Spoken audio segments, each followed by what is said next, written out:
Ending to the leveling, part 1 down below. I think there is a frenzy of female infidelity raging across the West, particularly the United States. There's been a rash of stories in the mass media the past couple of years glorifying female-centric polyamory and open marriages as a societal good, and articles pushing the screw fetish, which can't be nearly as widespread as the articles make it seem. One of the worst examples of this genre was a sickening article entitled "What Open Marriage Taught One Man About Feminism."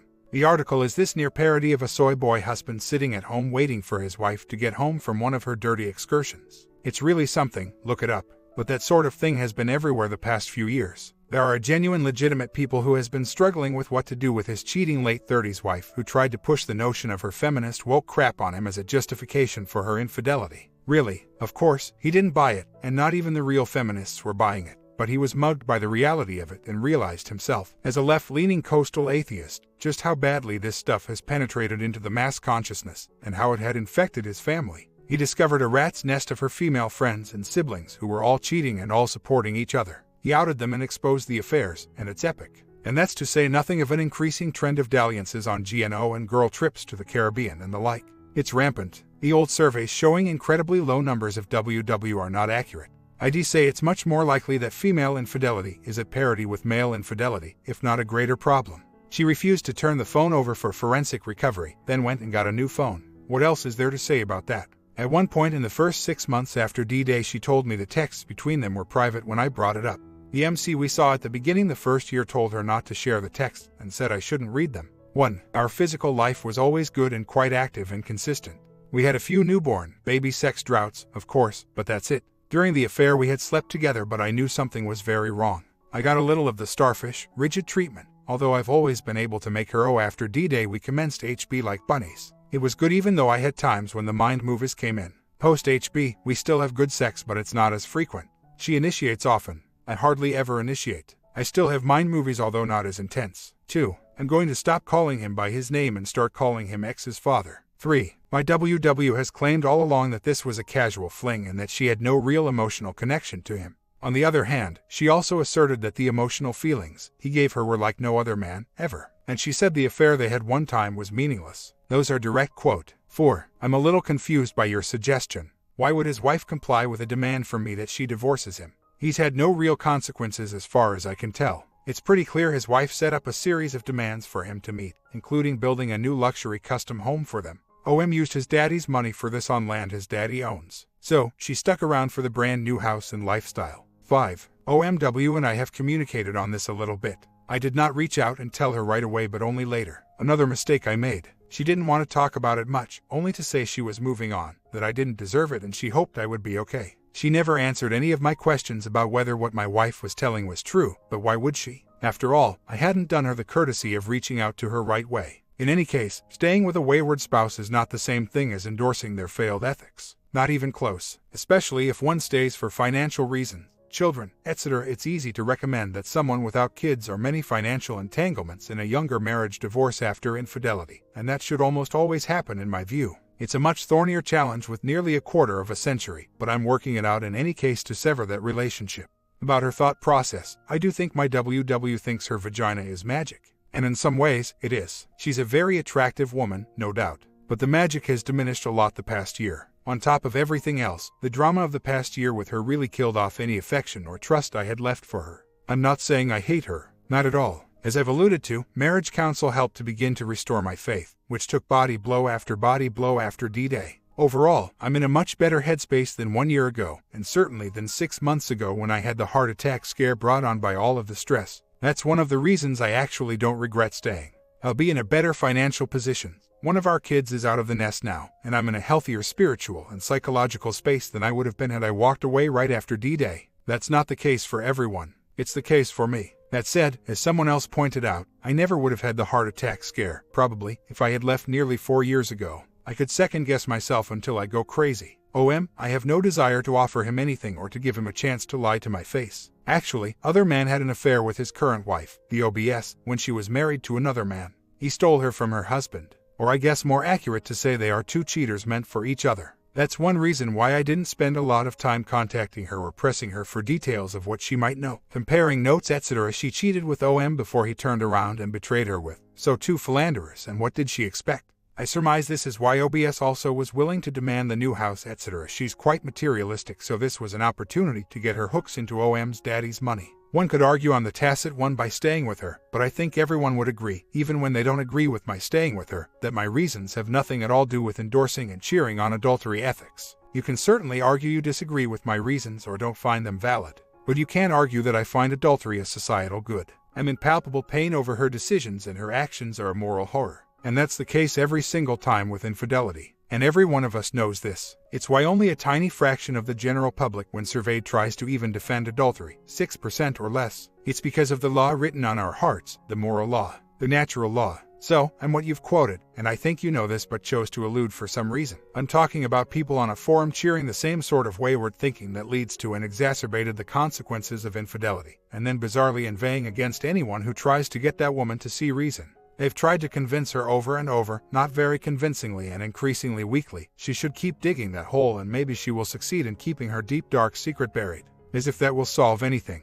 As if her husband will be better off in any metaphysical or physical sense by her keeping up the charade and remaining in a marriage based on false pretenses. So, look, I think we can talk and chew gum at the same time here. I think we can talk about my situation on this thread, and we can make the case for why I need to get off high center here and take action for my well-being. Fine. Great. I didn't come here because I anticipated you would all pat me on the back and say everything was okay. I knew the 2x4s would be 2x6 instead. I read the opening. I saw the invite. But we can also say resoundingly, I hope, that a group of people who are trying to convince a lady to do exactly the wrong thing are also wrong.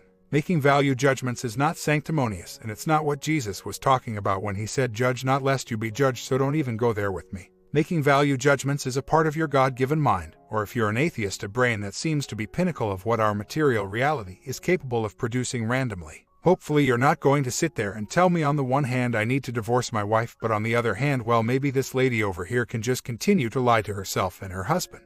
She won't share any additional detail. There's an additional possibility that she's tragically told me the truth at this point, but engaged in behaviors that did everything possible to send me the opposite message. Either way, it doesn't really matter at this point, because even if she's telling me the truth, her behavior is that of someone who didn't want to be transparent in any case. So, I have the trauma of the initial betrayal to contend with, along with the toxic gaslighting that was wrapped up in that, along with the behavior after D-Day, including up to last December. Remember, even up until last December, her instinct was to deny, attack, and accuse me of breaking up the family because of my insistence on a poly. It was a false heart attack scare in January after the failed poly in December that finally sunk in for me. Of course, by then, I had been told I'd had a heart attack and was focused on learning what was wrong with my heart. I felt I need to focus on that above all else. As it turns out, nothing. No heart attack. Heart is just fine. However, my BP is elevated and has been since D-Day. It took a while to get all the tests and find out my heart was fine.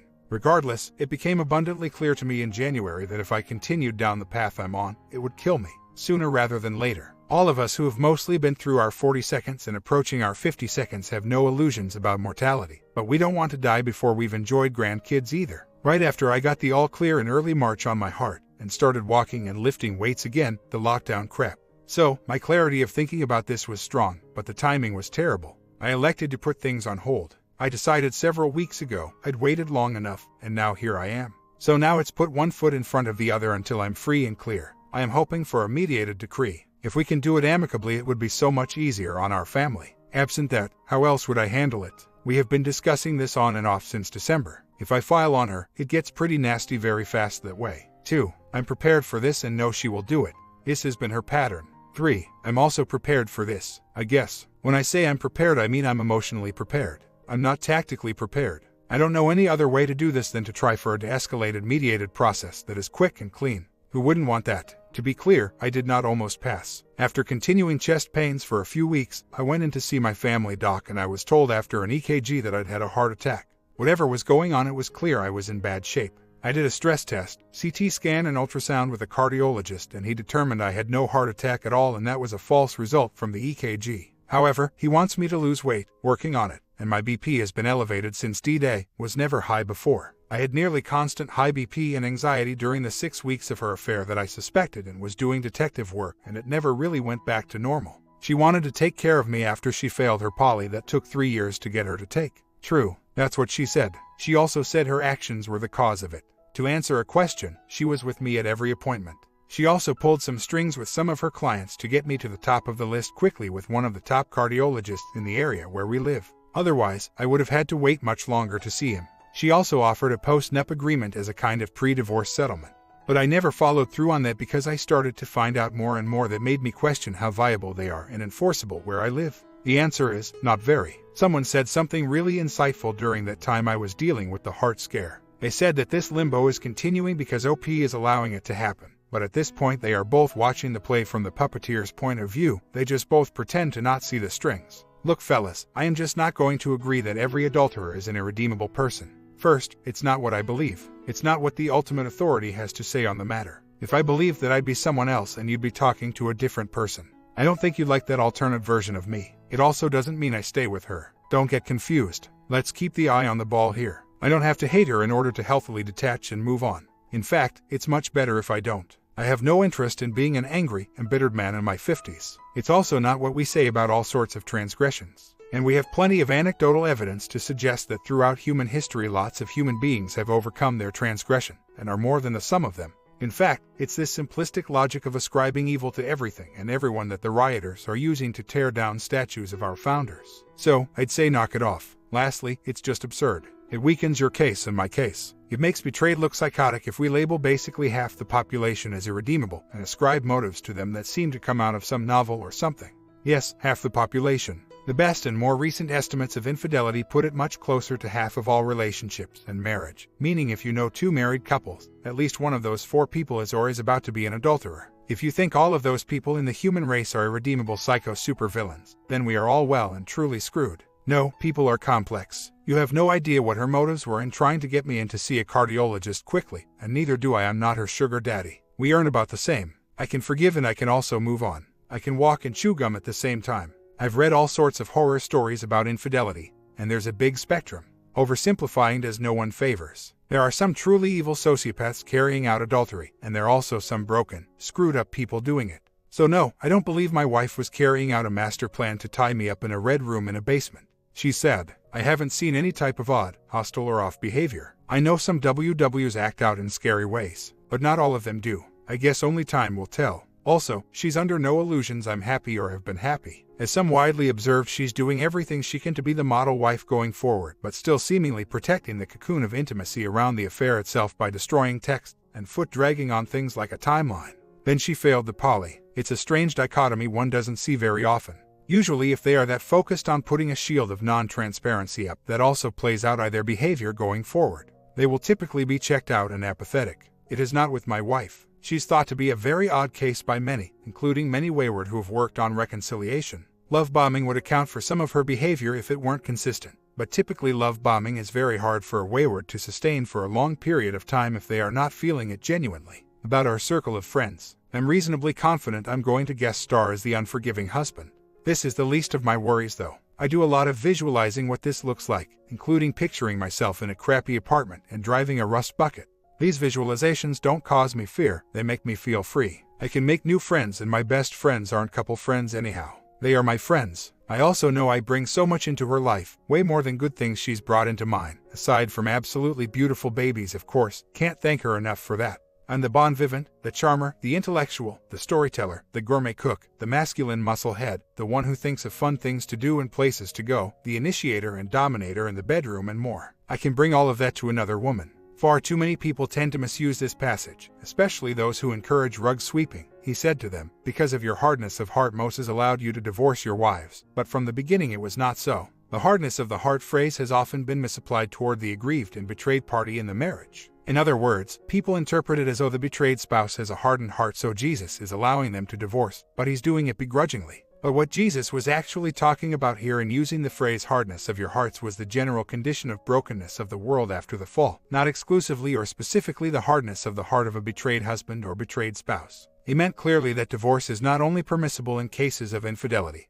but probably preferable. Grace extended to betrayed spouses when sin has torn asunder the marital union. This helps those who are victimized heal from the harmful effects of sin. Jesus is saying that if there were no condition of fallen, hardness of hearts, then relationships would not face adultery, and there would be no need for divorce. From the beginning, it was not so. John Calvin, and I am not a Calvinist, put it accurately and succinctly when he said, as the wickedness of men could not be restrained in any other way, he, God, applied what was the most admissible remedy, that is to say, divorce in the cases of infidelity. And by the way, from the perspective of a Christian, this is the case with most of human affairs. Imperfect remedies applied in a fallen world, but the best remedies available under the circumstances. Today she told me in the morning she wanted to take a quick break in the afternoon to come home. I telecommute, to have an afternoon delight. She did so. We commenced. It all went down in less than 50 minutes. She works not far from our house. What was the epiphany? It dawned on me right before she came home today that she would have easily been able to arrange for the same sort of breaks during her affair. I hadn't thought of it before because normally our encounters are longer than that. And it is true that she has a tightly circumscribed schedule during the day with back-to-back all through the day. But I didn't have access to her schedule during the affair. And I realized how easy it would have been for her to arrange these same kinds of sessions with her AP during the affair. She's been able to convince me until now that there weren't that many times for them to be together, and she's not lying about this, so there is some built-in authenticity to the claim, and so her one-time dirty story has held. Until now, when I watched her arrange her day to squeeze it in. Did we set up afternoon delight sessions before the affair? No, and not during the affair for sure. That said, both of us have healthy libidos, and there has been no DB in the marriage other than a few short-lived occasions. During the affair, I was getting not quite starfish bonding, but pretty close. She says that was because she felt guilty. She also invoked an in-home separation during the affair for about 2 weeks, a time period when she had me convinced I had falsely accused her of having an inappropriate relationship with the OM. I think my WW's libido is high and I think her physical desire for me is high. I am not being arrogant, just realistic. We both look younger than our years and she is very tuned in for how often I get pings from younger women. This happens quite a bit. That demonstrated value probably drives her libido for me even more. I was getting these pings before the affair, it's just that I don't think I really noticed them much. That's one thing that has changed. Add to that she broke our pair bond and I think there's mate guarding on her part in play here as well. I don't think this phenomenon is all that uncommon. One hears all the time about WWs who are insanely jealous of the exclusivity of their husbands for themselves.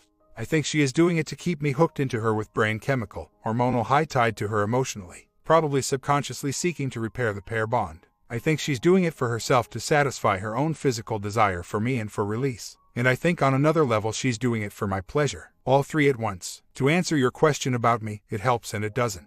It's a temporary pain pill, but it also comes with mind movies, though not as much anymore. For instance, yesterday I had this realization about her schedule and it almost killed the mood for me, but I wanted it and forged ahead. I don't think she would opt out only because I don't think she can, not out of some obligation, but because I genuinely think she needs it. And she needs the whole thing from me. I don't know why, and I don't know why this is, especially in the wake of being unfaithful to me in our own home. The frequency is basically that of an open spigot. On demand, whenever, as long as I'm in the mood. I realize that is incredibly complex. But it would be difficult, I believe, for her to sustain this level for more than 3 years if she was doing it out of a sense of obligation rather than her own desire. I've said before, there is a possibility that tragically she is now telling the truth. I'm not saying our situation is special, but in this regard it does seem unique and plays against type. She may also fear if she tells me more, we will be done. I've been all over the map on this with her. Sometimes I've said if she were still lying, I would be done. Other times I've extended an olive branch and said if I get the whole story, we can see what we have to work with. Lastly, there's the possibility that she's holding out because the additional truth is really toxic and would be a final deal breaker. In that case it would serve her interests to end on that hill. But I don't know why she'd want to be with someone she can tell is steadily and more quickly than ever drifting away from her. Let's straighten a few things out. 1. Doubts. Of course, I think that's obvious, and I'm all about being transparent. Of course, I have doubts. That's why I landed in limbo for 3 years. All I can tell you is I feel I have more clarity on this than ever before. And you wonderful people are responsible for that. Yes, you were a major catalyst, although I was already on that trajectory. You can look at that first new post in July on my C thread and know I was already headed in this direction. 2. The truth. Of course, I don't think she's telling the truth, now come on. It's just the way I've been trained professionally. I can't help but examine all angles and offer them up as possibilities. Is it possible she's telling the truth? Yes. Is it probable? No. Know the difference in my line of thinking. Now, that said, I'll be honest that I get very firm on feeling she is not telling the truth, and then I come on sites like this and I'm asked why she is such a puzzle wrapped in an enigma, and that makes me doubt if I really know what the hell is going on here. But most days, most of the day, if you quizzed me, I'd say yeah, she's lying because W, X, Y, Z and so on. 3. Will it help to know more? Yeah, I don't know. Maybe. Probably. I hope. You're asking a guy who's in the thick fog of confusion and pain to speculate on stuff that hasn't happened yet. Hypothetical stacked on top of more hypothetical. Anyway, I think it will help. Would that be the end of the story? If there was more and she said that's it, I think I would let it go at that. Because that would be at that juncture just continuing to pull on a never-ending strand. 4. Do you really think I'm all that confused at this point? I'm not. I'm not ready to divorce her tomorrow. I think I've already made that clear, but I am ready to divorce her. I've talked to other people in person that I trust about it. I have high hopes for an amicable divorce, although people are warning me to be careful about her getting nasty. I get it. I have made that clear here too. I don't know what else to do at this stage. Opening a dialogue with her doesn't seem fraught with peril for me. I know how I feel. Are you worried she's a necromancer or something and that by talking to her more, I'll be hypnotized? I mean, I suppose it could happen. 5. Waffling. No. 6. Afternoon delight. You realize this was the source of another epiphany for why she is lying, right? So, whatever you fear might have been the outcome, it just made me doubt her more. That's why I wrote about that epiphany here, because I was like, oh crap. This was pretty easy for her to arrange, it was fast, it was smooth for her to fit into her tight schedule, and she's telling me nothing like this happened in the affair. And I'm supposed to believe that now. So, it had the opposite impact for what I suppose she intended, although give the girl some credit, she did also just want to get her rocks off. 7. Waited too long. Hell yeah. It's been the source of so much self-recrimination I can't even tell you. That it took me 3 years to finally put my foot down and demand she write something down on a stupid piece of paper. Then I demanded a polygraph and she would only do so on the point of me walking out right then and there. How do you think I feel about all of that? My plan the past several months was to work on paying down our debt to get free and clear and then work out a mediated divorce with 50/50 custody of our youngest and otherwise split assets straight down the middle. She makes the same, and maybe more this year, than me, so alimony should not be an issue. Our oldest is 18, so now an adult. Now I feel like you guys are telling me I need to be ready to go to war. They're saying the same thing over there. Are there not examples where this far out from D-Day when things have slowed way down that an amicable divorce can be had? Is it not a noble goal? Is it not an attainable goal? I'm feeling kind of desperate about that. I do not want a nasty divorce that traumatizes my kids. The failed polygraph. First, you have to know that my WW does in fact suffer from generalized anxiety disorder. This has been diagnosed in the past, but she's never been on medication for it, not severe enough. Throughout the fall of last year, she promised to do a polygraph after giving me a timeline.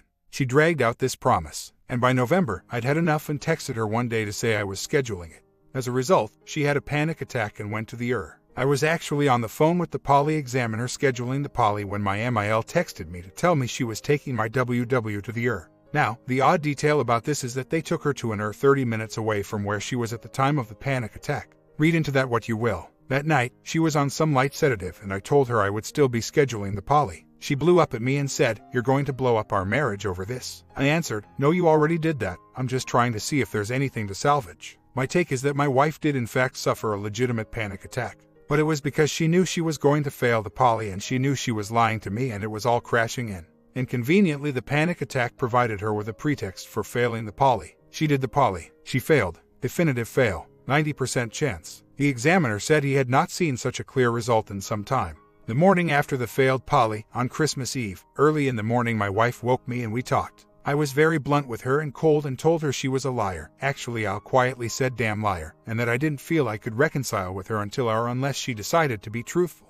During this conversation she, as many predicted, tried to lay the failure at the feet of her anxiety. She also herself floated the idea of taking the poly a second time. Later in the afternoon, I called her bluff and said I'd take her up on that offer, but I would only give her 2 weeks to move forward with a second poly with a new examiner. I'd even let her pick the examiner. She got a deer in the headlights look and suddenly backpedaled away from the idea after bringing it up herself earlier in the day. After that, something in me really snapped, and, whatever, it was never the same. I was ready to go to an attorney and then I found out I'd had a heart attack a short time later. That turned out not to be true. My heart is fine, thankfully. But obviously the stress of the entire thing just sent me over the edge physically. Getting through all the heart tests took more than 2 months and then lockdown started. With the end of the world and all that, I decided it was a crappy time to spring divorce on my kids and I decided to put everything on hold. And now here we are. I'm also going to ask about a therapeutic separation agreement, which would then give us an egg timer for when a mediated settlement would be finalized. My understanding is it is or can be legally binding if the spouses agree, but is different from a trial separation, and allows the betrayed to move out of the home without giving up property rights, etc. It also prevents wayward from filing for D preemptively, or at least that would be my hope based on what others here have warned about WWs going ballistic.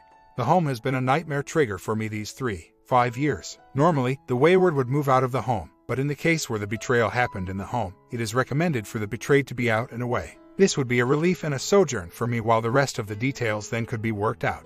My final thought is that a therapeutic separation could be framed somewhat differently for the kids and allow us to walk up to the idea of divorce without the shock and awe approach. I think the time for shock and awe has passed, frankly. If I was going to do that, it should have happened in early 2017. I would also think this type of therapeutic separation would protect me from the false DV scenario we always hear about, since I wouldn't be in the home. I do have several witnesses where she said if we divorced, she would not seek alimony. I'm not sure that matters, and I don't expect this forum to provide me with legal advice, but it's an interesting data point.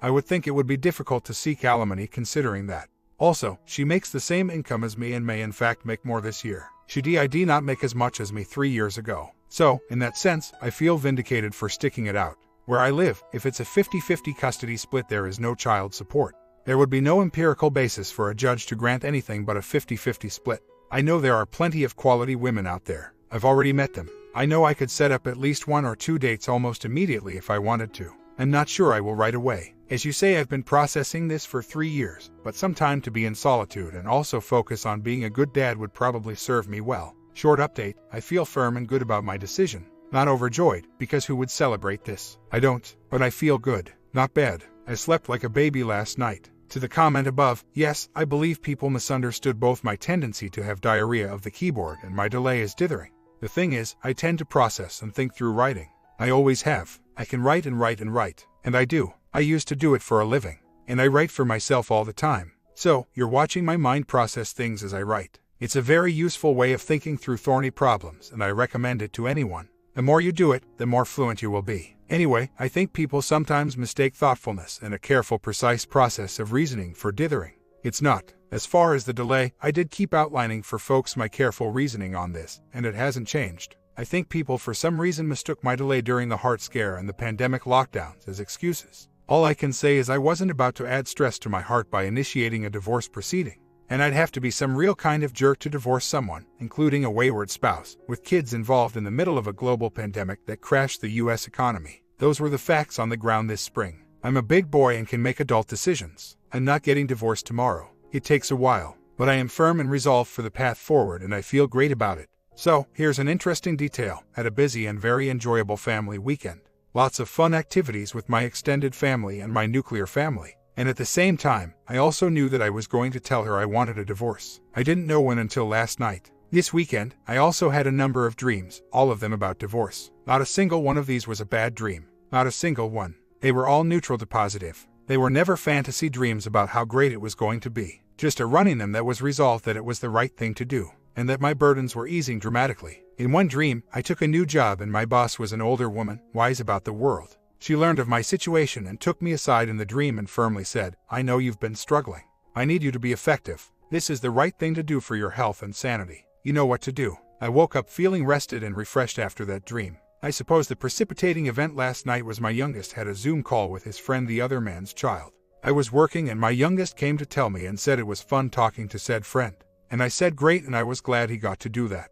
I can assume everyone here can think about what this is like, how triggering it is and how I only want the best for my son in spite of my own feelings. And then he started asking for the 1000th time why his friend can never come over, and he said I really want to know. It was a very adult moment for him and right then and there I wanted to tell him exactly why, to level with him, to treat him with respect. I was completely unprepared and said that his mom and I would both talk to him about it. He said so can never come over, and tears started welling up in his eyes. I said gently no he can't and then he said, you're being selfish. Dagger to the heart. I have a great relationship with my son. He was upset and rightfully so in the moment, trying to process something that makes no sense with only the grit of a 10-year-old to rely on. Spoiler alert, later he and I sat on the couch together and watched a Marvel movie and he laid there with his head in my lap. He's a boy on the verge of becoming a man, trying to figure out the world. When he said that in that moment right then I realized how my WW had just put me in this awful untenable position, no matter what she regrets she feels now, and that she simply hadn't done the work to address this. So, a few moments later, I took my WW back in our bedroom and told her I no longer want to be placed in this position, it is completely confusing to our son, totally unfair to me, and now he's at an age where we can't paper over it. And then without even thinking about it, it just came out and I want a divorce. I didn't know I was going to say it until I said it. As far as my WW's reaction to this, she was sad, resigned, cried. But there were no hysterics, no begging. We talked about the situation for a while. She said it wasn't what she wanted, but she understood. I slept like a baby last night. She didn't. I hope that doesn't make me sound cold. I'm not reveling in this. I just feel sure of what I'm doing. This morning, she wanted to pray with me. I do believe her renewed faith over the past year has been genuine, and I'm glad for her on this front. That said, she also said some things this morning that only strengthened my resolve. It was nothing profound, just little niggling details that reveal she is still stuck in that regret versus remorse limbo that I no longer want to be a part of. I know that many people have been burned in the divorce process by a wayward spouse who already betrayed them. I'm not naive. I also know that there's a tendency to read things into a situation based on what an anonymous poster like myself has provided that just aren't accurate. I am watching and waiting to see how my WW reacts, what she does. I know it's not how everyone would do it, but I'm going to arrange for a family lawyer consult and ask her to go along with me. I want to be above board and amicable. It's the only way I know how to be. If it burns me, or if she turns hostile, so be it. I'll deal with it as it comes. I'm resolved. I'm moving forward. My comment: your life will get better as the papers finalize. The pain is temporary, the joy is forever, remember that. Joy is forever, remember that. Joy is forever, remember that. Joy is forever, remember that.